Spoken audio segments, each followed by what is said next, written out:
ओम श्री हनुमते नमः। हे प्रिय भक्तों, आज का ये पावन मंगलवार प्रभात अपने भीतर ऐसी दिव्यता लिए हुए आया है जो केवल आंखों से देखने की नहीं बल्कि हृदय से अनुभव करने की शक्ति रखता है। जैसे ही भोर की हल्की हल्की लाली क्षितिज पर फैलती है, ऐसा प्रतीत होता है कि स्वयं अंजनी नंदन हनुमान जी अपने दिव्य स्वरूप से आकाश को आलोकित कर रहे हैं। प्रातः की मंद मंद गति से बहती वायु जब वृक्षों की पत्तियों को छूकर आगे बढ़ती है, तब उसमें एक अलौकिक शीतलता महसूस होती है, जैसे उस हवा में हनुमान जी के चरणों का स्पर्श घुल गया हो। यह मंगलवार साधारण नहीं होता। इस दिन का हर क्षण, हर पल, हर श्वास अपने भीतर भगवान हनुमान की शक्ति, साहस, दया, प्रेम और संरक्षण का संदेश लाती है। सूर्य की पहली किरण जब धरती पर पड़ती है तो लगता है कि स्वयं सूर्यदेव हनुमान जी के तेज को प्रणाम कर रहे हैं, क्योंकि हनुमान जी के तेज का वर्णन तो स्वयं देव भी नहीं कर पाते।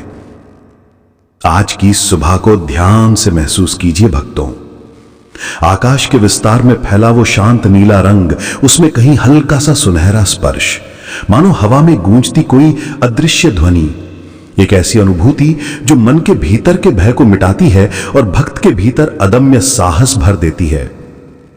ये वही शक्ति है जिसने समुद्र को लांघा, पर्वत को उखाड़ा, शत्रुओं को परास्त किया और भक्तों की रक्षा के लिए स्वयं ब्रह्मांड की हर सीमा को तोड़ दिया। आज हम जिस मंगलमय कथा को सुनने जा रहे हैं, वो केवल शब्दों का समूह नहीं है, ना ही ये केवल किसी पात्र की कहानी है। ये वो कथा है जो हनुमान जी की असीम कृपा को बुलाती है। ये वो कथा है जो टूटे मन में आशा का दीपक जलाती है। ये वो कथा है जो दुर्भाग्य को सौभाग्य में बदल देती है। ये वो कथा है जो भक्त के जीवन की दिशा बदलने की सामर्थ्य रखती है। प्रिय भक्तों, कहा गया है कि जो मनुष्य मंगलवार के दिन हनुमान जी का स्मरण करता है, कथा सुनता है या भक्ति में विलीन होकर कुछ क्षण हृदय को शांत करता है, उस पर हनुमान जी का ऐसा संरक्षण स्थापित हो जाता है जिसे संसार की कोई शक्ति हिला नहीं सकती। भय मिट जाता है, बाधाएं समाप्त हो जाती हैं, दुश्मन दूर हो जाते हैं, रोग कष्ट हटते जाते हैं, निर्जीव मन पुनः जीवन से भर जाता है। क्योंकि हनुमान जी केवल संकट मोचन ही नहीं, वे भय मोचन भी हैं। वे भक्त के मन का अंधकार दूर कर प्रकाश का द्वार खोल देते हैं। आज का यह मंगलमय प्रभात उसी प्रकाश का स्वागत है। जो भक्त इस सुबह अपने हृदय को शुद्ध करके हनुमान जी का स्मरण करते हैं, उनकी प्रत्येक प्रार्थना आकाश में एक दिव्य तरंग बनकर गूंजती है और सीधी जाकर हनुमान जी के चरणों में समर्पित हो जाती है। आप बस एक बार सच्चे मन से पुकारिए, हे पवन पुत्र मेरी रक्षा करो, और फिर देखिए आपके जीवन के अदृश्य द्वार कैसे खुलने लगते हैं। प्रिय भक्तों, हम सभी जीवन में संघर्षों से गुजरते हैं। कभी मन भारी होता है, कभी परिस्थितियां अनुकूल नहीं, कभी घर में कलह, कभी व्यापार में नुकसान, कभी स्वास्थ्य की चिंता, कभी मन में घबराहट। लेकिन हनुमान जी वो शक्ति हैं जो इन सभी भय को न केवल समाप्त करते हैं बल्कि मन में ऐसा धैर्य भर देते हैं कि मनुष्य हर कठिनाई का सामना कर लेता है। आज हम जिस कथा को सुनने जा रहे हैं वो हमारे जीवन की कठिनाइयों को समझाने वाली कथा है। ये वो कथा है जो बताती है कि क्यों मनुष्य को हनुमान जी की शरण में जाना चाहिए, क्यों मंगलवार का व्रत, पूजा पाठ और कथा का इतना महत्व है, और क्यों हनुमान जी आज भी उसी रूप में हमारे साथ खड़े हैं जैसे वे त्रेता युग में थे। उनकी शक्ति आज भी उतनी ही जागृत है, उनका स्नेह आज भी उतना ही प्रबल है, उनकी कृपा आज भी उतनी ही सुलभ है। बस मन में प्रेम होना चाहिए, श्रद्धा होना चाहिए, मार्ग में दृढ़ता होनी चाहिए, और आज की ये कथा उसी दृढ़ता का परिचय कराने वाली है। अब भक्तों, अपनी आंखें कुछ क्षण बंद कीजिए, अपने मन की सारी व्याकुलता को छोड़ दीजिए, शरीर की सारी थकावट को त्याग दीजिए और अपने भीतर के उस शांत कोने को खोजिए जहां केवल एक ही शब्द गूंजता है, हनुमान। महसूस करें कि आप अकेले नहीं हैं, आपके आसपास एक दिव्य शक्ति खड़ी है, एक ऐसी शक्ति जिसके हाथ में गदा है पर हृदय में अपार प्रेम। एक ऐसी शक्ति जो दुष्टों के लिए अग्नि है और भक्तों के लिए छाया। एक ऐसी शक्ति जो संकट में मार्ग दिखाती है, गिरने पर संभालती है और घोर अंधकार में दीपक बनकर जलती है। कल्पना कीजिए, आप एक शांत स्थान पर बैठे हैं। आकाश धीरे धीरे सुनहरा हो रहा है। हवा का एक मंद झोंका आपके चेहरे को छूता है और उस हवा में आपको एक अदृश्य शक्ति महसूस होती है। वही शक्ति जिसे संसार बजरंग बली हनुमान के नाम से जानता है। मानो पवन पुत्र स्वयं आपके सिर पर हाथ रखकर कह रहे हो, भय मत कर, मैं तेरे साथ हूं। कल्पना करें कि आपके जीवन की सारी परेशानियां उस हवा में उड़ रही हैं। आर्थिक संकट हो, पारिवारिक तनाव, चिंता, रोग, निराशा, सब धीरे धीरे नष्ट होते जा रहे हैं, क्योंकि आप अब उस शक्ति के सानिध्य में बैठे हैं जो असंभव को संभव कर देती है। प्रिय भक्तों, इस मंगलवार का यह पवित्र प्रभात आपको बुला रहा है। आपके मन के भीतर छुपी भक्ति को जगाना चाहता है, आपको उस मार्ग पर ले जाना चाहता है जहां आपकी आत्मा हनुमान जी के चरणों में पूर्ण समर्पित हो जाए। आपके जीवन का हर दुख, हर बाधा, हर भय आज की इस कथा के साथ समाप्त होने की प्रक्रिया में प्रवेश करेगा, क्योंकि हनुमान जी की कथा सुनना केवल एक धार्मिक क्रिया नहीं, ये एक आध्यात्मिक यात्रा है। ये यात्रा मन को स्थिर करती है, विचारों को पवित्र करती है, दृष्टि को बदलती है और जीवन में ऐसे चमत्कार लाती है जिन्हें शब्दों से व्यक्त नहीं किया जा सकता। अब भक्तों, धीरे धीरे गहरी श्वास लें, अपनी हथेलियों को जोड़ें और हृदय से पुकारें, ओम श्री हनुमते नमः। हे अंजनी नंदन, हमें अपने चरणों का आश्रय दीजिए, हमारे भय दूर कीजिए, हमारे मार्ग प्रशस्त कीजिए, हमारी बुद्धि को निर्मल कीजिए और इस पावन कथा को सुनने का फल हमारे जीवन में अवश्य प्रकट कीजिए। अब आपका मन पूरी तरह शांत है, आपकी आत्मा तैयार है, आपका हृदय भक्ति से भरा है और वातावरण में पवित्रता का समंदर लहरा रहा है। और अगर आप सच्चे सनातनी हैं तो ये केवल आपका कर्तव्य नहीं बल्कि धर्म है कि ऐसे पवित्र संदेशों को अपने तक सीमित न रखें। जैसे हनुमान जी ने राम कथा का प्रचार किया, वैसे ही आप भी इस कथा को अधिक से अधिक लोगों तक पहुंचाएं। इसलिए इस वीडियो को लाइक करें, अपने मित्रों और परिवार के साथ साझा करें और हमारे चैनल को सब्सक्राइब करना न भूलें, ताकि प्रभु श्री राम और हनुमान जी की ऐसी दिव्य कथाएं, ऐसे मंगलकारी संदेश आपको निरंतर मिलते रहें। तो आइए श्रद्धा, विश्वास और भक्ति के साथ अपने मन में जय श्री राम का जय घोष करें और इस मंगलमय कथा की शुरुआत करें, क्योंकि जो कथा हनुमान जी के नाम से आरंभ होती है, वहां से हर दुख, हर भय और हर बाधा अपने आप मिट जाती है। इस मंगलमय जीवन परिवर्तनकारी कथा की शुरुआत करें। बहुत समय पहले की बात है, किसी नगर में मनसुख नाम का एक वैद्य रहता था। मनसुख के विवाह को पूरे 15 साल हो गए थे, पर उनके घर में अभी तक कोई संतान नहीं आई थी। मनसुख वैद्यकी करने के लिए आसपास के गांव में जाया करता था और वैद्यकी से जो भी उसे मिलता उसी में दोनों का भरण पोषण हो जाया करता था। बस इसी तरह दिन खुशहाली से बीत रहे थे। एक बार की बात है, मनसुख वैद्यकी करके अपने घर लौट रहा था। रास्ते में एक विशाल वन पड़ता था। मनसुख को रोजाना वो वन पार करना पड़ता था। मनसुख अभी आधा वन ही पार कर पाया था कि तभी उसके कानों में किसी के बोलने की आवाज आई, अरे मुसाफिर, थोड़ा पेड़ के नीचे बैठ लो, थोड़ा आराम कर लो, थोड़े इस पेड़ के फल खा लो, फिर अपना सफर शुरू कर देना। मनसुख ने यह सुनकर चारों तरफ नजर दौड़ाकर देखा, पर मनसुख को वहां कोई नजर नहीं आया।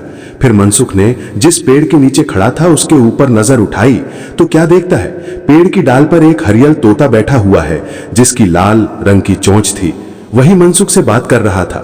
इतनी मीठी और स्पष्ट आवाज में एक तोते को बोलता हुआ सुनकर मनसुख को बड़ा ही आश्चर्य हुआ। मनसुख ने इस तरह इंसानी भाषा में स्पष्ट बोलने वाला तोता पहली बार देखा था। मनसुख उस तोते से बतियाने लगा। मनसुख ने उस तोते से पूछा, तुम्हारा नाम क्या है? तोता बोला, मेरा नाम लालमन है। तुम इस विशाल वन में क्या कर रहे हो? मनसुख ने फिर अगला प्रश्न तोते से किया। इस पर तोता उदास होता हुआ बोला, अरे भाई, मैं कोई ऐसा वैसा तोता नहीं हूं, मैं इंद्रलोक से आया हूं। मैं अक्सर धरती पर घूमने के लिए आता हूं। एक दिन इसी पेड़ के नीचे एक साधु को बैठा हुआ देख मैंने उसे बहुत परेशान किया, जिसकी वजह से साधु ने मुझे श्राप दे दिया कि मैं इसी धरती पर भटकता फिरता रहूंगा। सो तब से मैं इसी पेड़ पर बैठा अपनी गलती का पश्चाताप कर रहा हूं। उसे उस तोते पर बड़ी ही दया आई। उसने लालमन तोते से कहा, अच्छा लालमन, क्या तुम मेरे साथ चलोगे? मैं तुम्हें अपने साथ अपने घर में रखूंगा। लालमन तोता तैयार हो गया। उसके बाद वैद्य उसे अपने साथ घर ले आया और एक पिंजरे में लाकर उसे रख दिया। वो तोते का बहुत ही अच्छे से ध्यान रखता था। न जाने कितने प्रकार के फल और मेवे उसको खिलाया करता था। एक बार की बात है, वैद्य थका हारा जब अपनी वैद्यकी से घर लौटा तो वैद्य ने तोते से कहा, मैं थका हारा आता हूं, तुम मुझे कोई कहानी सुनाया करो, कोई किस्से सुनाया करो, कोई भेद की बात बताया करो। लालमन तोता बोला, ठीक है मेरे मालिक, कल से मैं तुम्हें भेद की बातें बताया करूंगा, तुमसे बैठकर बतियाया करूंगा। अभी आप सो जाओ, थके हुए आए हो। अगले दिन मनसुख वैद्य उठकर अपनी पत्नी से बोला, अरे भाग्यवान, आज तो खीर और मालपुए खाने का मन कर रहा है, तुम खीर और मालपुए बनाओ, मैं वैद्य की करके अभी लौट रहा हूं। इतना कह मनसुख वैद्य अपना झोला उठाकर गांव के लिए चल दिया वैद्य की करने। इधर उसकी पत्नी ने खीर बनाई, खूब मेवे डाले, खीर की सौंधी खुशबू पूरे घर में फैल गई। फिर उसकी पत्नी ने मालपुए बनाई, मालपुए और खीर बनाकर बर्तन से ढककर रख दिए और अपने पति का प्रतीक्षा करने लगी। चटोरी मनसुख की पत्नी अपने आप को रोक ना पा रही थी। वो बार बार बर्तन उठाकर झांककर खीर और मालपुए बार बार देखती और जितनी बार देखती उतनी बार उसका खाने का मन करता। उसने सोचा, पता नहीं मेरे पति कितनी देर में आएंगे, मैं अपने हिस्से की खीर और मालपुआ खा लेती हूं। उसने अपने हिस्से की खीर और मालपुआ निकालकर खा लिए, पर उसे खीर इतनी स्वादिष्ट लगी कि वो अपने ऊपर नियंत्रण न कर पाई। थोड़ी देर बाद वो सारी खीर और मालपुए खा गई। थोड़ी देर बाद मनसुख भी घर में आ गया। उसने घर में कदम रखते ही कहा, अरे भाग्यवान, खीर की तो बड़ी ही अच्छी खुशबू आ रही है, ला फटाफट लाकर दे दे मालपुए और खीर। वो पालथी मारकर हाथ मुंह धोकर बैठ गया।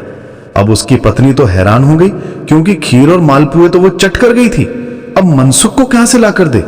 उसने अपने मन में एक योजना बनाई और बुझे से मन से मनसुख के पास जाकर बोली, देखो जी, मुझे भूख लग रही, सो मैंने अपने हिस्से का मालपुआ और खीर खा ली।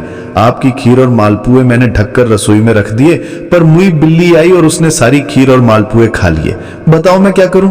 मनसुख बोला, चलो इसमें तो किसी का कोई दोष नहीं है, बिल्ली खा गई सो खा गई, पर मुझे बड़ी जोरों की भूख लग रही है, तुम मेरे लिए कुछ खाने का बना दो। पत्नी ये सुनकर रसोई में खाना बनाने चली गई। इधर मनसुख तोते के पास आया और तोते से पूछा, और बताओ आज का दिन कैसा कटा? तोता बोला, आज का दिन बड़े मजे में कटा, पर मैं तुम्हें एक भेद बताना चाहता हूं। तुम्हारी पत्नी तुमसे झूठ कह रही है कि खीर और मालपुए बिल्ली खा गई। असल में खीर और मालपुए तुम्हारी पत्नी ने ही खाए हैं। देखो तो कैसी औरत है, अपने मर्द से झूठ कहती है। तोता जोर जोर से हंसने लगा। तोते की बात सुनकर मनसुख ने अपनी पत्नी से कुछ न कहा। वो चुपचाप बैठा रहा और जो भी पत्नी ने लाकर बनाकर दिया वही चुपचाप खा लिया। पर पत्नी ने तोते की बात सुन ली थी। अब तो यह आए दिन की बात हो गई। तोता मनसुख की पत्नी की मनसुख के सामने पोल खोलता रहता। जितना प्यार मनसुख तोते से करता था, उसकी पत्नी अब तोते से उतनी ही नफरत करने लगी थी, क्योंकि आए दिन तोता उसकी पोल जो खोलता रहता था। तोता अब उसे फूटी आंख ना सुहाता। एक दिन मनसुख और मनसुख की पत्नी का बड़े जोरों से झगड़ा हुआ। मनसुख की पत्नी ने मनसुख से कहा, देखो जी, इस घर में अब या तो ये तोता ही रहेगा या मैं रहूंगी। अब तुम सोच लेना कि तुम्हें किसको रखना है। मनसुख ये सुनकर बड़ा ही परेशान हुआ, क्योंकि मनसुख उस तोते से बड़ा ही प्यार करने लगा था और तोते को घर से निकालने की वो सोच भी नहीं सकता था। पर मनसुख अपनी पत्नी से भी बड़ा प्यार करता था, सो उसने तोते को घर से निकालने का विचार कर लिया। एक दिन वो तोते का पिंजरा लेकर उसी वन में तोते को छोड़ने के लिए चल दिया, जिस वन से वो तोते को लाया था।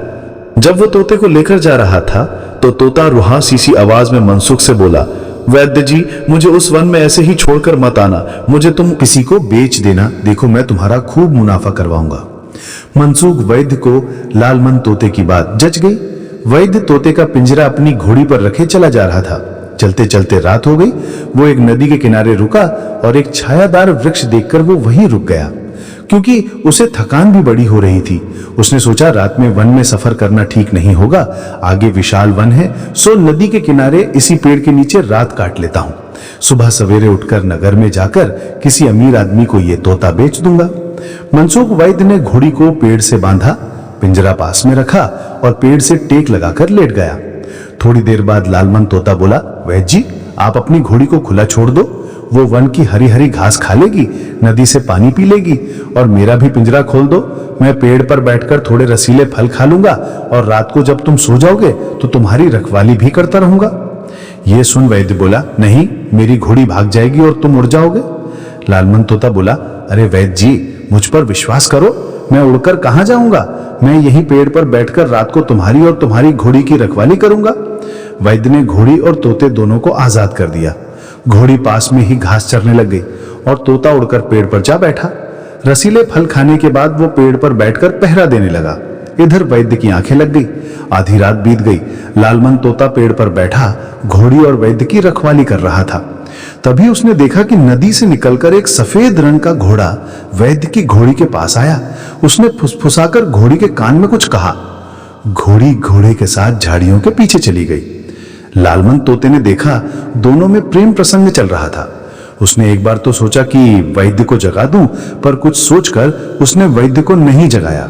थोड़ी देर बाद ही घोड़ी उस झाड़ी से निकलकर आकर अपने स्थान पर खड़ी हो गई और वो घोड़ा फिर से पानी के अंदर जाकर आंखों से ओझल हो गया। सुबह हुई, वैद्य की आंख खुली, पर तोते ने रात का वाकया उसे नहीं बताया। तोते को लेकर अपनी घोड़ी पर बैठकर वैद्य एक नगर में पहुंच गया। वहां जाकर उसने चौराहे पर पिंजरा टांग दिया और जोर जोर से आवाजें लगाने लगा। बोलने वाला अनोखा तोता खरीद लो, इसकी कीमत अगर कोई दे पाए तो इसे ले जाओ। यह बात वहां से गुजरते हुए नगर कोतवाल के कानों में भी पड़ी। वो वैद्य के पास आया और बोला, ए मुसाफिर, ऐसा तोता हमारे नगर के राजा खरीदना चाहते हैं। उनकी बहुत दिनों से अभिलाषा है कि इंसानी भाषा में बोलने वाला तोता खरीदा जाए। तुम मेरे साथ राजमहल में चलो, मैं अभी वहीं जा रहा हूं। ये सुनकर वैद्य अपने तोते का पिंजरा और अपनी घोड़ी को ले राज दरबार में पहुंच गया। राजा ने जब उस बोलने वाली अद्भुत चिड़िया को देखा तो वैद्य से पूछा, क्या कीमत लगाई है आपने इसकी? इससे पहले कि वैद्य कुछ बोलता, तोता स्वयं ही बोल पड़ा, मेरी कीमत 10,000 सोने की स्वर्ण मुद्राएं हैं। राजा ने जब तोते के मुंह से यह सुना तो वो बड़ा ही खुश हुआ। उसे बहुत दिनों से ऐसे ही तोते की तलाश थी। राजा ने बिना कोई सवाल किए वैद्य को 10,000 सोने की स्वर्ण मुद्राएं दे दी। फिर तोते ने धीरे से राजा के कान में कहा, महाराज, इसके पास एक घोड़ी है, उस घोड़ी को भी खरीद लो। वो गर्भवती है और अद्भुत बछेरे को जन्म देगी। तोते की बात सुनकर राजा को आश्चर्य पर आश्चर्य हुए जा रहा था। उसने बिना सोचे समझे घोड़ी की भी कीमत लगाकर वैद्य से घोड़ी खरीद ली। वैद्य बड़ा ही खुश हुआ। अब उसकी गरीबी के दिन समाप्त हो गए थे। उसकी पत्नी भी बड़ी खुश हो जाएगी। अब तो वैद्य ने तोते से विदा ली और अपने घर की तरफ चल दिया। इधर राजा तोते से बड़ा ही प्यार करता था। वो उसे अपने महल में अपने कक्ष में ही रखता था। राजा को जब भी समय मिलता वो तोते से घंटों बतियाता था। राजा की 4 रानियां थी और चारों की चारों एक से बढ़कर एक सुंदर थी। एक बार की बात है, राजा को किसी दूसरे राज्य में कुछ काम पड़ गया। राजा अपने घोड़े पर सवार होकर उस नगर के लिए चल दिया। जाने से पहले उसने अपनी चारों रानियों से कहा, सुनो रानियों, तुम्हें इस तोते का ध्यान रखना है। देखो, इसे किसी चीज की तकलीफ ना होने पाए। चारों रानियां तोते वाले कक्ष में आकर बैठ गईं और तोते से बतियाने लगीं। लालमन तोता भी उनका खूब मनोरंजन कर रहा था। तभी एक रानी ने तोते से पूछा, ऐ तोते, हमें यह बता, हम चारों में से सबसे सुंदर कौन है? तोते ने भी बड़ी मासूमियत से जवाब दिया, तुम चारों ही सुंदर हो, सिवाय एक के। भला वो कौन है? तोते ने छोटी रानी की तरफ इशारा किया, जबकि उस रानी को राजा सबसे ज्यादा प्यार करता था। लालमन तोते की बात सुनकर तीनों रानियां तो खिलखिलाकर हंसने लगी, पर छोटी रानी के दिल पर तो जैसे वार हो गया। वो बीमारी का बहाना लेकर अनसुनी कर अपने कक्ष में जाकर लेट गई। शाम को राजा आया तो छोटी रानी को ना देखकर पूछने लगा कि छोटी रानी कहां है, आज दिखाई नहीं दी। किसी ने बताया कि छोटी रानी बीमार है और अपने कक्ष में लेटी हुई है। राजा तुरंत दौड़कर उसके पास गया और उससे पूछा, क्या हुआ छोटी रानी? छोटी रानी बोली, राजा साहब, मैं बड़ी बीमार हूं। राजा बोला, तो क्या वैद्य को नहीं बुलवाया? हाँ, बुलवाया तो था। तो क्या कहा वैद्य ने? रानी बोली, वैद्य कहते हैं कि किसी तोते का मांस खाओगी तो तुम ठीक हो जाओगी। अब देखो, हमारे महल में एक तोता है, उसी का मांस तुम मुझे खिलाओ तो मैं ठीक हो जाऊं। राजा ने जब ये सुना तो वो धक से रह गया, पर राजा अपनी छोटी रानी से बहुत अधिक प्रेम करता था। वो रानी को मना ना कर सका। राजा तोते को मारने अपने कक्ष की तरफ चल दिया। राजा ने पिंजरे से तोते को निकाला और सारी बात बताई। ऐ मेरे प्यारे तोता, मेरी छोटी रानी तुम्हें खाना चाहती है, मुझे क्षमा कर देना, मैं मजबूर हूं। मैं तुमसे बड़ा ही प्रेम करता हूं, पर तुमसे ज्यादा प्रेम मैं अपनी छोटी रानी को करता हूं। मरने से पहले तुम्हारी कोई आखिरी इच्छा है तो कहो, मैं तुम्हारी आखिरी इच्छा जरूर पूरी करूंगा। तोते ने उदास होते हुए कहा, महाराज, मैंने बहुत दिनों से खुला आसमान नहीं देखा। मैं पंख फड़फड़ाकर खुले आसमान में उड़ना चाहता हूं। मुझे आप 6 दिन की आजादी दे दें। 6 दिन बाद मैं खुद ही आपके सामने उपस्थित हो जाऊंगा। फिर तुम मेरा मांस काटकर रानी को खिला देना। राजा ने तोते की बात मान ली और तोते का पिंजरा खोलकर उसे खुले आसमान में उड़ा दिया। तोता उड़ता उड़ता बहुत दूर निकल आया। उसने देखा कि 12,000 तोते एक दिशा में एक साथ उड़ते हुए चले जा रहे हैं। तोता भी उनके साथ उड़ चला। उड़ते उड़ते तोतों ने उस लालमन तोते को बताया कि वो एक ऐसे नगर में जा रहे हैं जिसकी राजकुमारी अत्यंत ही सुंदर है और वो तोतों की दावत करती है। वो तोते को अद्भुत फल और अलग तरह की मिठाइयां खिलाती है। तोता दावत में शामिल हुआ। उसने ऐसे फल और मिठाई आज तक कभी न खाए थे। दावत खाने के बाद सभी तोते वहां से वापस जाने लगे, पर लालमन तोता वहीं रुक गया। उसको बोलता देख राजकुमारी उस पर बड़ी ही प्रसन्न हुई। वो उसे अपने कक्ष में ले आई। अब राजकुमारी जल्दी ही तोते के साथ घुल मिल गई। 2-3 दिन में ही दोनों पक्के मित्र बन गए। तोता राजकुमारी को राजा चंद्रसेन के बारे में बताता रहता था। वो बताता कि राजा चंद्रसेन का शासन कितना बड़ा है, यहां से वहां तक उसी का राज्य फैला हुआ है। राजा चंद्रसेन बहुत ही सुंदर और वीर साहसी राजा है। उसकी बातें सुन सुनकर राजकुमारी मन ही मन राजा चंद्रसेन से प्रेम करने लगी थी। वो तोते की बातों से उस राजा से प्रेम करने लगी थी जिसको उसने कभी नहीं देखा था। एक दिन तोते ने राजकुमारी से कहा, राजकुमारी जी, मेरा जाने का समय आ गया है। मैं राजा चंद्रसेन के पास जा रहा हूं, पर मैं तुमसे एक बात कहता हुआ जाऊंगा कि तुम राजा चंद्रसेन से विवाह कर लो। तुम्हारी जोड़ी उनके साथ बहुत जमेगी। इतना कह तोता वहां से विदा ले राजा चंद्रसेन के पास वापस आ गया। तोते ने राजा चंद्रसेन से कहा, महाराज, छोटी रानी के कहने पर मुझे मार डालने की जो आपने प्रतिज्ञा ली है वो आप तोड़ दीजिए। अगर आप मुझे जीवन दान देते हैं तो मैं एक ऐसी राजकुमारी से आपका विवाह करवा दूंगा जिसके बराबर सुंदर कोई दूसरी ना हुई है और नहीं होगी। आपकी चारों रानियों में से कोई भी उसके बराबर सुंदर नहीं है। राजकुमारी प्रभा सुंदर ही नहीं, दया की भी मूर्ति है। आपने तो अपनी रानियों को देख ही लिया है कि कैसे एक छोटी सी बात पर मुझे मारने का आदेश दे दिया, पर राजकुमारी प्रभा पक्षियों पर भी दया करती है। आपको पता है वो 12,000 तोते की हर सप्ताह दावत करती है और मैं उन्हीं की दावत का आनंद लेकर आ रहा हूं। मैं तो यही कहूंगा महाराज कि तुम्हारी जोड़ी तो राजकुमारी प्रभा के साथ ही मिलती है। तुम दोनों की जोड़ी अगर बन गई तो खूब जचेगी। अब राजा के मन में भी उस अनदेखी राजकुमारी के लिए प्यार के अंकुर फूटने लगे। उसने तोते से कहा, मित्र, मैं तुम्हें मारने वाला था। इस बात के लिए मुझे क्षमा करो और तुम जल्द से जल्द मेरा विवाह राजकुमारी प्रभा से करवाने की व्यवस्था करो। यह सुनकर तोता राजा से बोला, महाराज, अगर आप विवाह के लिए तैयार हैं तो यह संदेश मैं राजकुमारी प्रभा तक पहुंचाकर आता हूं। इतना कह तोता वहां से उड़ लिया और राजकुमारी प्रभा के पास जा पहुंचा। उसने राजकुमारी प्रभा को राजा का संदेश दिया कि राजा तुम्हारे साथ विवाह करने के इच्छुक हैं।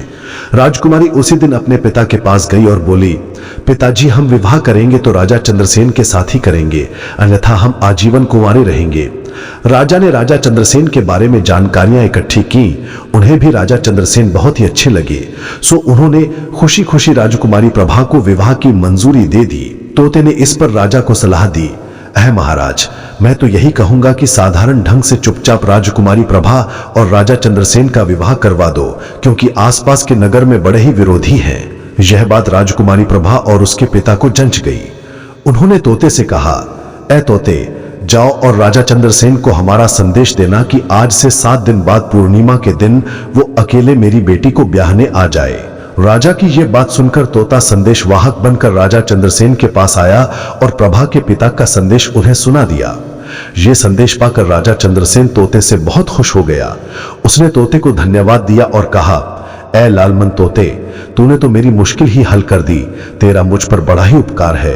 7 दिन बाद मैं राजकुमारी प्रभा को ब्याहने जरूर जाऊंगा। मेरी चारों रानियां तो कपट से भरी हैं, जो एक निर्दोष तोते को मरवाने चली थीं, पर अब मेरे जीवन में एक निर्मल और प्रेम करने वाली राजकुमारी आएगी।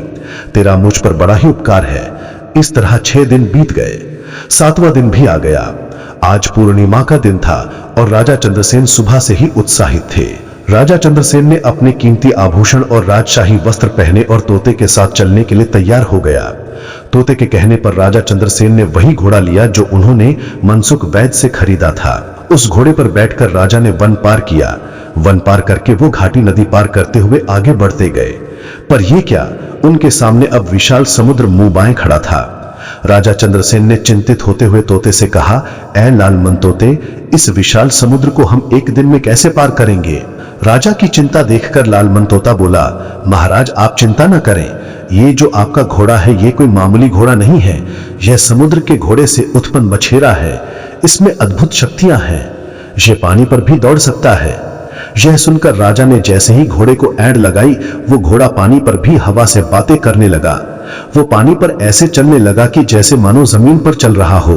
कुछ ही देर में घोड़े ने समुद्र पार कर लिया। जैसे ही वे किनारे पर आए, उन्हें दूर से ही प्रभा के पिता का साम्राज्य दिखाई देने लग गया। तोते ने राजा चंद्रसेन से कहा, महाराज जाओ, आपके ससुराल में आपका स्वागत है। यह सुन राजा चंद्रसेन ने जैसे ही किले में प्रवेश किया, राजा चंद्रसेन का भव्य स्वागत किया गया। राजा चंद्रसेन को देखकर राजकुमारी प्रभा के पिता और राजकुमारी दोनों ही बड़े खुश हुए। जैसा कि तोते ने बताया था, राजा चंद्रसेन बिल्कुल वैसा ही था। इधर राजकुमारी प्रभा को देखकर राजा चंद्रसेन भी बड़े ही खुश थे, क्योंकि चारों रानियों से प्रभा अद्भुत सुंदरी थी और दयालु हृदय वाली थी। राजा चंद्रसेन और राजकुमारी प्रभा का उसी दिन विवाह संपन्न करवा दिया गया। विवाह के बाद राजा चंद्रसेन और राजकुमारी प्रभा प्रेम में ऐसे खोए कि उन्हें समय का पता ही नहीं चला। इसी तरह 1 महीना बीत गया। एक दिन राजा चंद्रसेन को अपने नगर की बड़ी ही याद आई। उसने लालमन तोते से कहा, ऐ तोते, मेरा राज्य राजा विहीन पड़ा हुआ है। पता नहीं मेरे मंत्री और मेरी चारों रानियां किस तरह से राज्य को चला रही होंगी। मेरे यहाँ आने की खबर बस कुछ विश्वसनीय मंत्रियों को ही पता है। अब मुझे अपने नगर को लौटना चाहिए। यह सुनकर लालमन तोता बोला, हाँ महाराज, आपने बिल्कुल सही सोचा है। अब आप राजकुमारी प्रभा के पिता से चलने की आज्ञा ले लो और राजकुमारी प्रभा को अपने साथ लेकर अपने नगर को लौट जाओ। राजा चंद्रसेन ने इस बारे में राजकुमारी प्रभा को बताया तो प्रभा तो जैसे पहले से ही उत्सुक हो रही थी अपनी ससुराल जाने के लिए। उसने अपने पिता से अपनी ससुराल जाने की आज्ञा मांगी और कहा, पिताजी वक्त आ गया है मेरे ससुराल जाने का, सो मेरी विदाई कर दो। प्रभा के पिता ने बहुत ही बहुमूल्य उपहार देकर अपनी बेटी को विदा करने का निश्चय कर लिया। अब वो इतना सारा सामान लेकर घोड़े पर तो नहीं जा सकते थे, इसीलिए राजकुमारी प्रभा के पिता ने एक पानी के जहाज का भी इंतजाम कर दिया। राजकुमारी प्रभा बहुत सारे उपहार और बहुमूल्य रत्न लेकर अपने पति के साथ जहाज में बैठकर अपने ससुराल के लिए रवाना हो गई। राजा चंद्रसेन ने अपने कीमती घोड़े को भी उसी जहाज में रखा हुआ था और तोता आसमान में उड़ता हुआ उन्हें रास्ता बताता हुआ जा रहा था। दोनों हंसी खुशी अपना सफर कर रहे थे, पर अब वे पानी के जहाज में थे तो अब उनका सफर बहुत ही लंबा नजर आ रहा था। 6 दिन पानी में ही चलते चलते बीत गए। एक दिन राजा चंद्रसेन को एक टापू दिखाई दिया, सो उन्होंने उस टापू पर रात गुजारने का निश्चय कर लिया। तोते ने उन्हें लाख समझाने की कोशिश की कि महाराज यहां पर रुकना खतरे से खाली नहीं है, पर राजा चंद्रसेन ने तोते की एक न सुनी। उन्होंने तोते से कहा, अरे तोते, 6 दिन का सफर मैं पानी में ही काट रहा हूं, पर आज की रात हम इसी टापू पर डेरा डालेंगे। सुबह होते ही फिर अपने सफर की तरफ निकल जाएंगे। लालमन तोता बेचारा चुपचाप रह गया। राजा ने टापू के किनारे लंगर डालकर जहाज रोक लिया और टापू पर अपने तंबू गाड़कर अपना बिस्तर लगा लिया। 6 दिन से राजा को पानी में नींद नहीं आई थी, सो आज आंखें बड़ी भारी हो रही थी। बिस्तर पर लेटते ही राजकुमारी प्रभा और राजा चंद्रसेन को बड़ी गहरी नींद आ गई।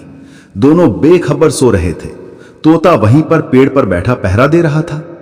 थोड़ी देर बाद तोते ने देखा कि एक विशाल जहाज उनके जहाज के पास आकर रुका है। उस जहाज में सौदागर का काफिला था। सौदागर बड़ा ही निर्दयी और क्रूर था। वो जैसे ही टापू पर पहुंचा, उसने देखा कि एक जहाज खड़ा है, सो उसने लंगर डालकर अपना जहाज रोक लिया। उस सौदागर ने देखा कि जहाज में बहुमूल्य हीरे, रत्न और न जाने कितना कीमती सामान रखा है।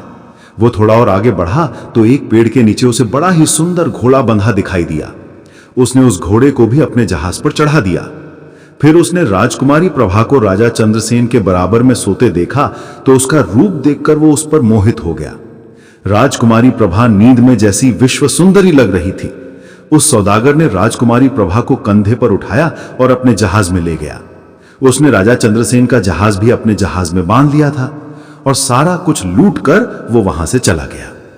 तोता वहीं पेड़ पर बैठा सब कुछ देखता रहा। ना वो बोला, ना वो चिल्लाया, ना उसने सौदागर को रोकने की कोशिश की। सुबह हुई। जब राजा चंद्रसेन की आंख खुली तो उन्होंने देखा कि राजकुमारी प्रभा उनके पास नहीं है। वो अपने खेमे से निकलकर बाहर आए तो वहां पर घोड़ा भी गायब था, ना वहां जहाज दिखाई दे रहा था। राजा ठगा सा चारों तरफ अपनी खाली नजरों से देख रहा था। तभी तोते ने रात की सारी घटना राजा को बताई। तो राजा ने तोते से कहा, तोते, तुमने मुझे जगाया क्यों नहीं? इतना कह राजा चंद्रसेन जोर जोर से रोने लगे। ये सुन तोते ने राजा को बताया कि महाराज, अगर मैं आपको जगा देता तो शायद आपकी जान पर भी बन जाती, क्योंकि सौदागर के साथ बहुत से हथियारबंद सिपाही थे। उन सब से तुम अकेले मुकाबला ना कर पाते, इसलिए मैं चुपचाप सब कुछ देखता रहा। लेकिन महाराज, जब वो सौदागर राजकुमारी प्रभा को अपने जहाज में लादकर अपने नगर की तरफ गया तो मैं उसके साथ साथ उड़ चला। और महाराज, मैंने उसके नगर का भी पता लगा लिया है कि सौदागर किस नगर में रहता है। अब आप हिम्मत करके खड़े हो और अपनी रानी को ढूंढने का निश्चय करो। तोते ने राजा को ढांस बंधाया और हिम्मत दी। तोते की हिम्मत पाकर राजा चंद्रसेन खड़ा हुआ, अपने आंसू पोंछे, पर उसके सामने समस्या ये थी कि वो इस विशाल समुद्र को अब कैसे पार करेंगे। न उनके पास वो चमत्कारी घोड़ा था और न ही अब अपना पानी का जहाज। ये समस्या भी तोते ने ही हल की।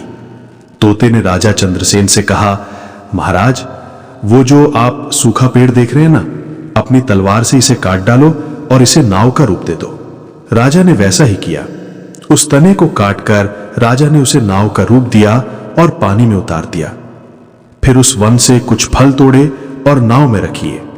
धीरे धीरे चप्पू चलाते हुए राजा अपनी रानी को ढूंढने के लिए चल दिया। तोता भी आसमान में उड़ता हुआ राजा को रास्ता दिखा रहा था। उस छोटी सी नाव से सफर करते करते 15 दिन बीत गए। 15 दिन बाद वो उस नगर में पहुंचे जिस नगर में वो अत्याचारी सौदागर रहता था। वो एक बगीचे में पहुंचे। तोता ने राजा से कहा, महाराज, आप इसी बगीचे में ठहरी, मैं राजकुमारी प्रभा का पता लगा कर आता हूं। राजा दुख में व्याकुल होकर तोते से बोले, ऐ मेरे दोस्त, तूने मेरी बड़ी ही मदद की है और तुम्हारी बात ना मानकर मैं अब तक पछता रहा हूं। यदि मैं तुम्हारी बात मानकर उस टापू पर ना रुकता तो आज हमें यह दिन देखना ना पड़ता। ऐ मेरे दोस्त, तुम जाओ और रानी प्रभा का पता लगा कर आओ कि यह अत्याचारी उस पर जुल्म तो नहीं ढा रहा। मेरी प्रभा कैसी है, वो किस हाल में है, सब पता करके आओ।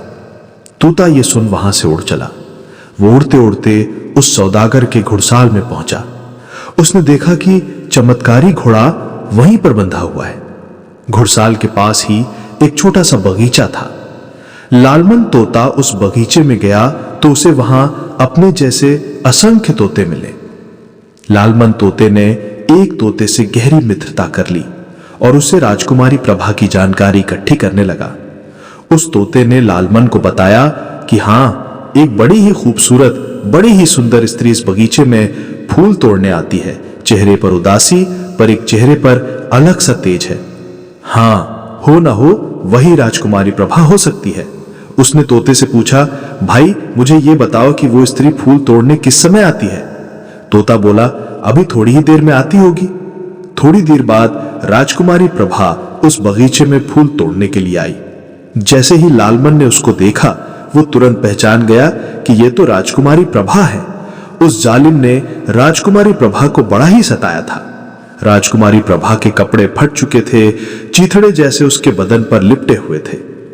तोते को यह देखकर बड़ा ही दुख हुआ कि जो राजकुमारी राजशाही वस्त्र पहनकर महल में शानो शौकत से रहती थी, आज उसकी ये दशा हो रही है। तोते ने साथ वाले तोते को धन्यवाद दिया और वहां से उड़ चला। वो राजा के पास पहुंचा और राजा को सारा हाल क्या सुनाया। फिर राजा एक सराय में रुका। सराय का सौदागर के पास राजा चंद्रसेन को लेकर गया और उसकी नौकरी की बात की। सौदागर ने राजा चंद्रसेन को पहचाना नहीं। उसने उसे अपने घोड़साल में घोड़ों की देखभाल की नौकरी दे दी। अब राजा चंद्रसेन सौदागर के घुड़साल में काम करने लगा।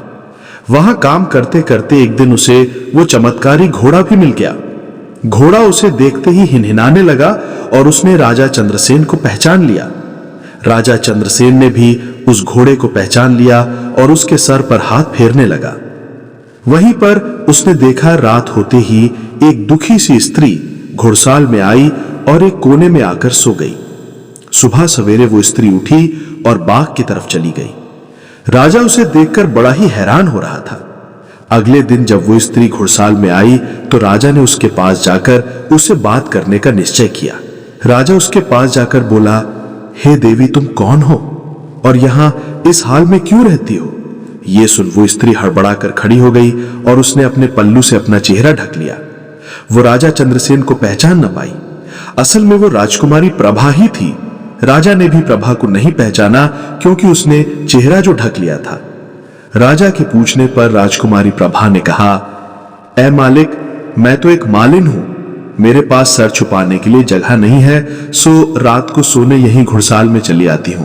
सुबह सवेरे फिर उठकर बाग में चली जाती हूं। यह सुनकर राजा ने उसे ओढ़ने के लिए एक चादर और बिछाने के लिए एक टाट का टुकड़ा दे दिया। एक दिन राजकुमारी प्रभा को राजा चंद्रसेन की बड़ी ही याद आ रही थी, सो वो बैठी रो रही थी। राजा चंद्रसेन उसके पास गया और पूछने लगा, हे देवी, तुम क्यों रो रही हो? इस पर राजकुमारी प्रभा बोली, ऐ नेक दिल इंसान, मैं तुम्हें क्या बताऊं, मेरी बड़ी दुख भरी कहानी है। यह सुन राजा चंद्रसेन ने प्रभा से कहा, हे देवी, अगर तुम चाहो तो अपनी दुख भरी कहानी मुझे सुना सकती हो। कहते हैं बांटने से दुख कम हो जाता है। यह सुन रानी प्रभा ने अपनी पूरी कहानी राजा चंद्रसेन को सुना दी। कहानी सुनते ही राजा चंद्रसेन की आंखों में आंसू आ गए। वो समझ गए कि ये स्त्री कोई और नहीं, ये तो वही रानी प्रभा है जिसे ढूंढते ढूंढते वो यहां तक पहुंचे हैं। और इतने समय से वो इन्हीं की घुड़साल में आकर सोती रही, पर वो उसको पहचान न पाई। ओ दुर्भाग्य, तू कैसी रचना रच रहा है। मेरी पत्नी मेरे पास ही थी और मैं उसे पहचान न पाया। राजा ने अपने आंसू पोंछे और धीरे से कहा, राजकुमारी प्रभा। प्रभा ने एक अजनबी से अपना नाम सुना तो हैरान रह गई। उसने पलटकर देखा तो उसके सामने राजा चंद्रसेन खड़े थे। रानी प्रभा ने जब राजा चंद्रसेन को देखा तो दौड़कर उसके सीने से लग गई और फूट फूट कर रोने लगी। दोनों की आंखों से आंसू धारा बह रही थी। इतने दिन का विरह सह सहकर दोनों निढाल से हो गए थे। एक दूसरे से गले लगकर दोनों न जाने कितने पल ऐसे ही खड़े रहे। उन्हें विश्वास ही नहीं हो रहा था कि हम कभी मिल भी पाएंगे। इधर लालमन तोते का हाल सुनो। तोतों की बगिया में रहते हुए वो उन्हीं के साथ घुल मिल गया और वो ये भी भूल गया कि राजा को बता दे जो स्त्री घोड़साल में रहती है वही रानी प्रभा है। पर आखिर राजा को रानी मिल ही गई।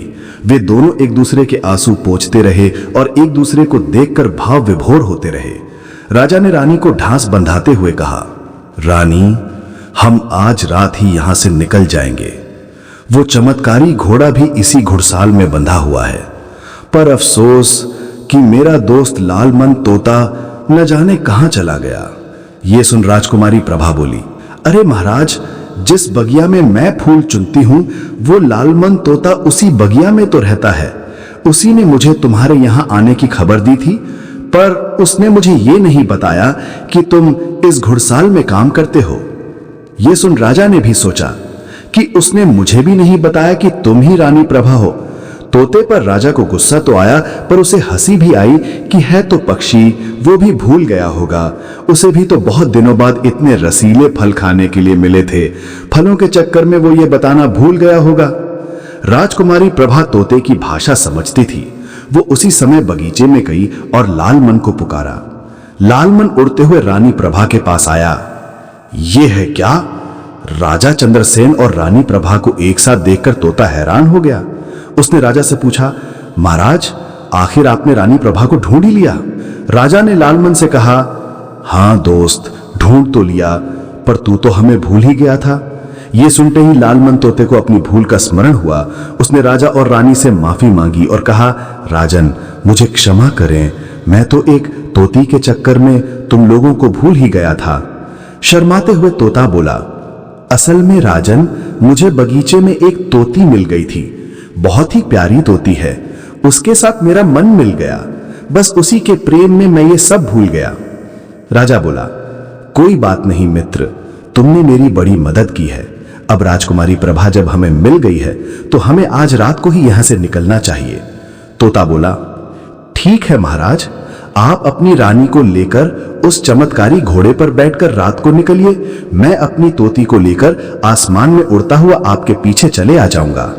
रात का अंधेरा होते ही राजा चंद्रसेन ने उस चमत्कारी घोड़े को खोला और चुपके से अस्तबल के बाहर आ गया।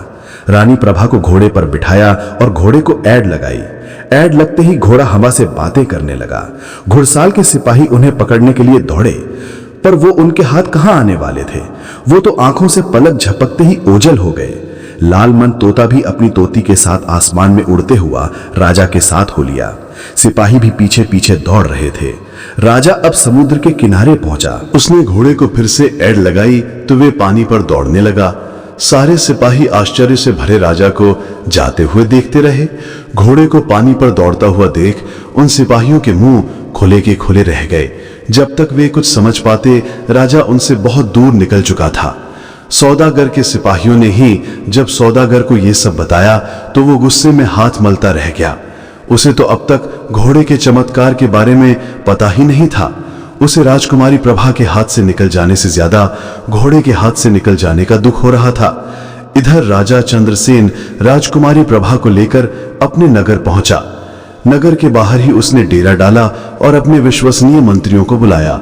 मंत्रियों ने जब राजा और राजकुमारी की ये दशा देखी तो उन्हें बड़ा दुख हुआ। जल्दी से राजमहल में खबर पहुंचाकर उनके लिए राजसी वस्त्र मंगवाए गए। दोनों को राजसी वस्त्र पहनाकर भगत के साथ उन्हें राजमहल में ले जाया गया। शानदार स्वागत हुआ। महल में जब रानियों को पता चला कि राजा चंद्रसेन वापस लौट आए हैं पर बड़ी ही सुंदर स्त्री को ब्याह कर लाए हैं, उनको बड़ा ही क्रोध आया। जब उन्होंने राजकुमारी प्रभा को देखा तो उससे जल भुन गई। राजा उनकी मनोच्छा समझ गया। राजा ने राजकुमारी प्रभा के लिए अलग से महल बनवाया और राजकुमारी प्रभा को पटरानी बना दिया। अब रानी प्रभा और राजा चंद्रसेन उसी महल में रहने लगे। कुछ समय बाद उन्होंने तोते का विवाह उस तोती से करवा दिया। तोता, तोती और राजा चंद्रसेन अपनी रानी प्रभा के साथ सुखपूर्वक उस महल में रहने लगे। दर्शक बंधु, इस संपूर्ण कथा के माध्यम से हम बजरंगी की उन 3 सीख को समझ सकते हैं जिन्हें कोई साधारण मनुष्य अपने जीवन में अपना ले तो कभी भी दुखी नहीं रहेगा। तो चलिए दर्शक बंधु, आपका कीमती समय नष्ट ना करते हुए जानते हैं उन तीनों सीख को। पहली सीख, सत्य की शक्ति सबसे बड़ी होती है। दर्शक बंधु, इस कथा की पहली और सबसे गहरी सीख वही है जो स्वयं हनुमान जी के जीवन का सार है। सत्य की शक्ति सबसे बड़ी होती है, लेकिन ये केवल एक वाक्य नहीं, ये एक ऐसी अग्नि है जो मनुष्य के भीतर के अंधकार को जला देती है और आत्मा को प्रकाश से भर देती है।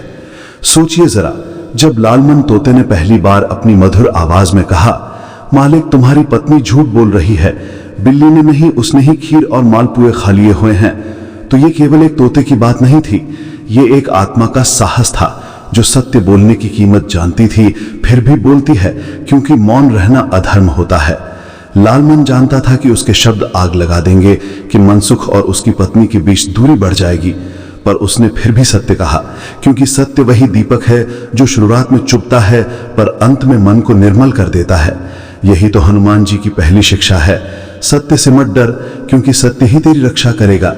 लंका में जब वे रावण के सामने खड़े हुए थे तो पूरी सभा मौन थी, पर हनुमान जी बोले, मैं प्रभु श्री राम का दूत हूं और जो धर्म के मार्ग पर है उसे किसी का भय नहीं होता। उन्होंने सत्ता से नहीं, सत्य से शक्ति ली थी। ठीक वैसे ही लालमन ने भी किसी के डर से नहीं बल्कि अपने भीतर की सच्चाई से बात की। उसने सोचा नहीं कि उसका क्या अंजाम होगा, उसने बस वही कहा जो सही था। और दर्शक बंधु, यही सबसे बड़ी बात है, सत्य हमेशा जीतता है, पर उसका रास्ता कांटों से भरा होता है। जो व्यक्ति उन कांटों पर चलने का साहस रखता है वो अंततः फूलों के सुगंध बनकर दुनिया में बसता है। मनसुख की पत्नी ने जब झूठ बोला तो कुछ पल का सुख मिला, पर वही झूठ उसकी शांति को निगल गया। सत्य बोलना कठिन था, पर वही उसे ईश्वर के निकट ला सकता था। और यही हाल आज के मनुष्य का भी है। हम छोटी छोटी बातों में झूठ बोल देते हैं, कभी किसी को खुश करने के लिए, कभी अपने स्वार्थ के लिए, पर हर झूठ हमारे भाग्य में एक नया बोझ जोड़ देता है। हनुमान जी ने कभी छल नहीं किया। उन्होंने हमेशा स्पष्ट कहा, भले सामने रावण जैसा बलवान शत्रु ही क्यों ना हो। उन्होंने राम का नाम लिया और कहा, सत्य का मार्ग कठिन है पर वही मुक्ति का द्वार है। तो हे दर्शक बंधु, यदि तुम चाहते हो कि तुम्हारा जीवन स्थिर हो, तुम्हारे घर में शांति हो, तुम्हारे कर्मों में चमक हो, तो सबसे पहले अपने शब्दों में सत्य लाओ। क्योंकि जब वाणी सच्ची होती है तो कर्म अपने आप पवित्र हो जाते हैं, और जब कर्म पवित्र होते हैं तो ईश्वर की कृपा बिना बुलाए उतर आती है। याद रखना, झूठ बोलने वाला भले आज जीत जाए, पर सत्य बोलने वाला युगों तक याद किया जाता है।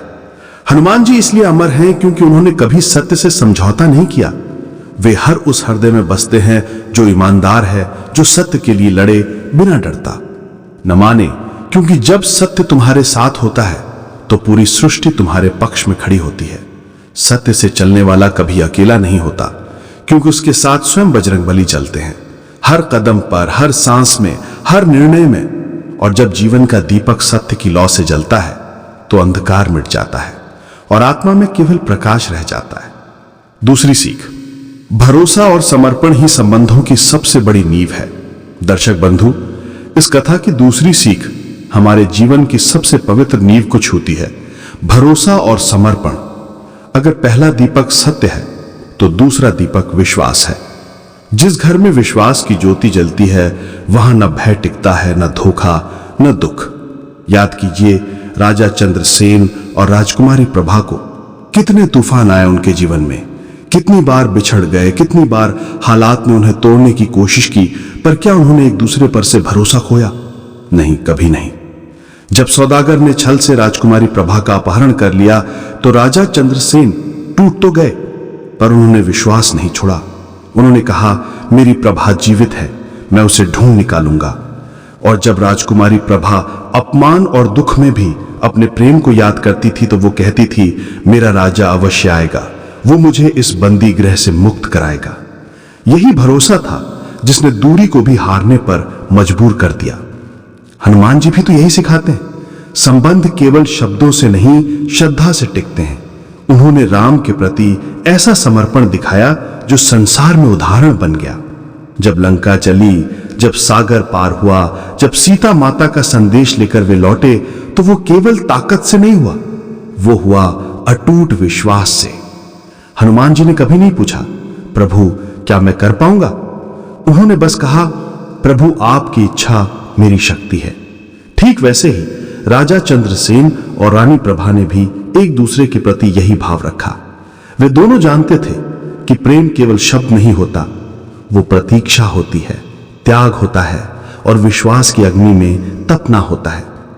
रानी प्रभा ने अत्याचार सहे पर अपने राजा को धोखा नहीं दिया। राजा चंद्रसेन ने अंधकार में भी अपनी रानी की खोज छोड़ी नहीं। ये वही निष्ठा है जो हर युग में प्रेम को जीवित रखती है। आज का मनुष्य संबंधों में सब कुछ चाहता है, सुविधा, संगति, सुख, पर विश्वास खो चुका है। थोड़ी सी परेशानी, थोड़ी सी दूरी और भरोसा टूट जाता है। पर सुनो दर्शक बंधु, जहां भरोसा कमजोर हो जाए वहां कोई रिश्ता टिक नहीं सकता, और जहां भरोसा गहरा हो वहां सबसे बड़ी दूरी भी मिट जाती है। हनुमान जी सिखाते हैं, जो समर्पण में जिए वही संबंधों में शांति पाए। अपनी शक्ति प्रभु को समर्पित की थी।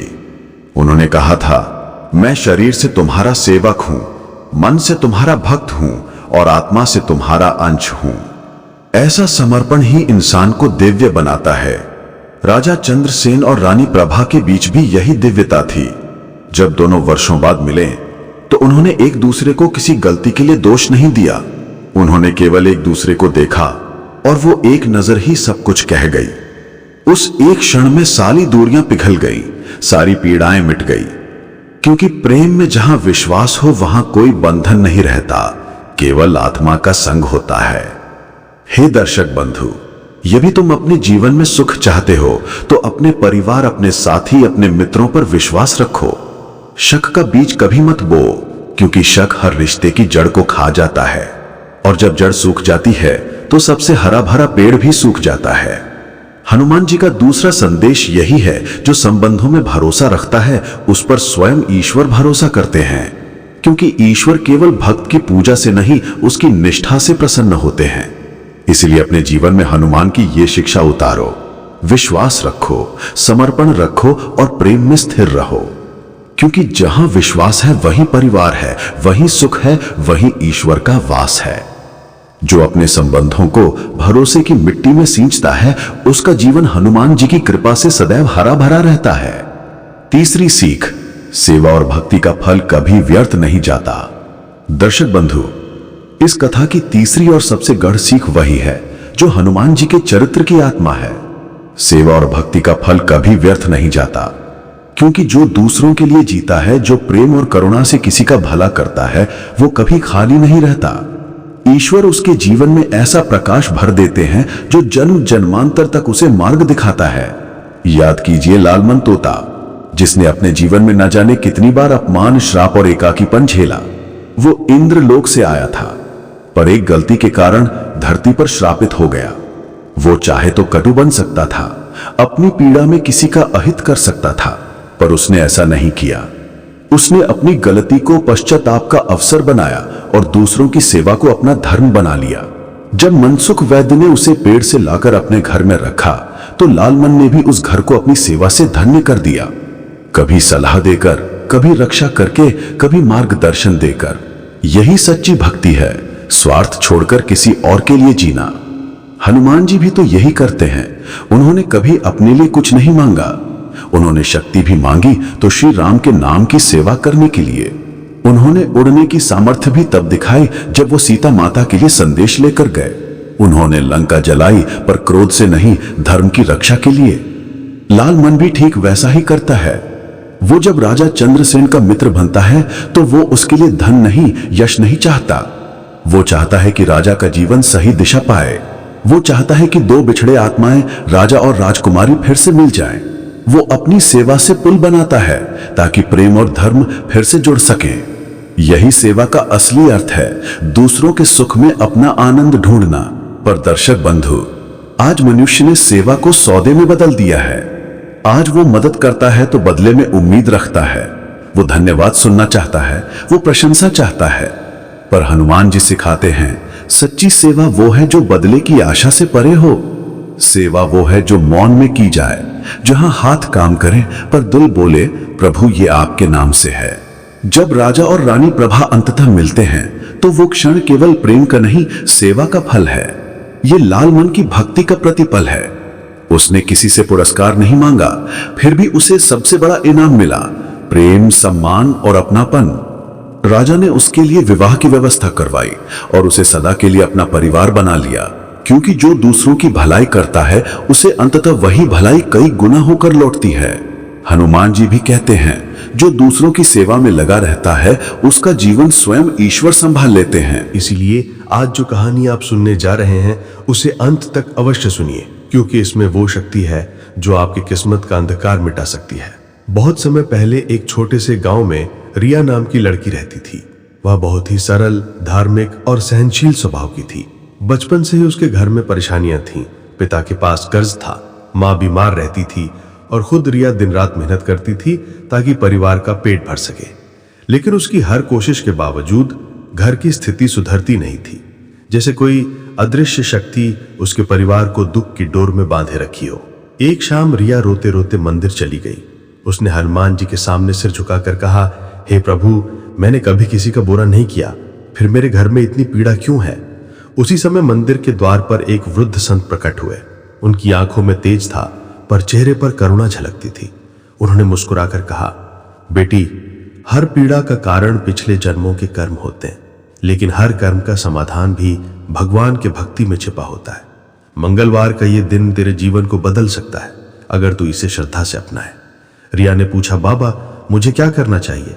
संत बोले, हर मंगलवार सूर्योदय से पहले उठ, नहा धोकर एक दीपक जलाकर हनुमान जी को प्रणाम करना, किसी से कटु वचन मत बोलना, किसी का अपमान मत करना और शाम को दोबारा दीप जलाकर प्रभु को धन्यवाद कहना। 7 मंगलवार तक ऐसा करना, फिर देखना तेरे जीवन का हर अंधकार मिट जाएगा। रिया ने संत की बात मानी। अगले मंगलवार उसने पहली बार ये व्रत किया। सुबह सुबह उठकर दीप जलाया और पूरे दिन मन में शांति रखी। शाम को जब उसने दीपक जलाया तो उसे ऐसा लगा जैसे उसके मन का बोझ थोड़ा हल्का हो गया हो। फिर दूसरा मंगलवार आया। इस बार उसने अपने पड़ोसी की मदद की जिसके घर का चूल्हा बुझा हुआ था। तीसरे मंगलवार को उसने एक भूखे कुत्ते को रोटी खिलाई। चौथे मंगलवार को उसने पिता से कहा, आप चिंता मत करें, प्रभु जरूर मदद करेंगे।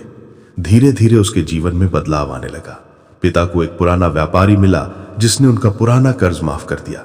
माँ की तबीयत भी ठीक होने लगी। गांव के लोग रिया से कहने लगे, तेरे जीवन में यह प्रकाश कहां से आया? रिया मुस्कुराकर कहती, जब इंसान अपनी नीयत साफ कर देता है तो किस्मत खुद ढुक जाती है। 7वें मंगलवार की सुबह गांव में भारी वर्षा हुई। बरसों से सूखी जमीन पर हरियाली छा गई। लोग बोले, ये रिया की भक्ति का फल है। उस शाम रिया मंदिर पहुंची, दीपक जलाया और बोली, हे प्रभु, मैं आपका आभार मानती हूं, आपने मेरे परिवार के सारे दुख हर लिए। तभी उसके सामने वही वृद्ध संत प्रकट हुए और बोले, बेटी, तेरी भक्ति ने न केवल तेरे घर को बचाया बल्कि पूरे गांव को जीवन दिया। याद रख, मंगलवार केवल पूजा का दिन नहीं, ये सेवा और संयम का दिन है। जो सच्चे मन से दूसरों के लिए दीपक जलाता है उसके अपने घर में कभी अंधकार नहीं रहता। उस दिन से रिया हर मंगलवार गांव के मंदिर में भंडारा करने लगी। कोई भी भूखा नहीं सोता था। धीरे धीरे उसका छोटा गांव समृद्ध हो गया। लोग कहते, ये रिया की कथा है जिसने हनुमान जी की भक्ति से अपने घर में खुशियां फैलाई। दर्शक बंधु, इस कथा का संदेश यही है कि जब हम सच्चे मन से मंगलवार की कथा सुनते हैं और अपने जीवन में प्रेम, क्षमा, सेवा और संयम अपनाते हैं, तब हमारे सारे दुख मिट जाते हैं। दुख तब तक रहता है जब तक मन अशांत रहता है, लेकिन जैसे ही मन प्रभु के चरणों में झुकता है, हर पीड़ा स्वयं चली जाती है। इसीलिए आज संकल्प लीजिए कि हर मंगलवार एक दीपक अवश्य जलाएंगे, किसी एक व्यक्ति की मदद करेंगे, किसी जीव को अन्न देंगे और हनुमान जी का स्मरण करेंगे। बस यही वो चमत्कारी मंत्र है जिससे जीवन में कभी दुख नहीं रहेगा। हे प्रभु, जो ये कथा श्रद्धा से सुने उनके जीवन में सुख, शांति और समृद्धि बरसे। जय श्री हनुमान, जय श्री राम। तो भक्तों, आज की ये मंगलमय कथा यहीं पूर्ण होती है। अपने मन को भक्ति भाव में रखें, चरित्र को पवित्र रखें, वाणी को मधुर रखें और मंगलवार के दिन हनुमान जी का सुमिरन करते रहें। हे अंजनी नंदन, हे पवन पुत्र, हे संकट मोचन, आपकी कृपा से ही जीवन में उजाला है। हमें सदैव अपने चरणों में स्थान दें। जय श्री राम, जय बजरंगबली, जय हनुमान।